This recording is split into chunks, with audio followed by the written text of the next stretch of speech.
نستصعب التعبير عن مشاعرنا بسبب برودك، بسبب عدم قدرتك على أن تتحمل كلامي اللي أقوله.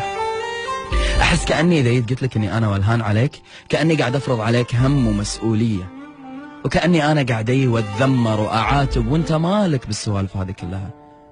تعذرت لي مرة وتعذرت لي ثنتين، تحججت لي بالكثير من الأمور وأنا أعدي وأقول يلا عادي.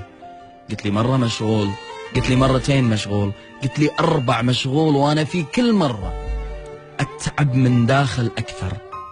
في مقاييس الدنيا كلها أنت بتصنع وقت حق الإنسان اللي تبي تشوفه لو كان في عز شغلك. الرسالة إذا وصلتني منك بتاخذ من وقتك كثير. الاتصال إذا وصلني منك بيعطل كل أشغالك. إذا فرغت لي بس لحظة من يومك تحس فيني مثل ما أحس فيك، هل هالشيء هذا بيكون مكلف جدا عليك؟ بس يا أخي حس.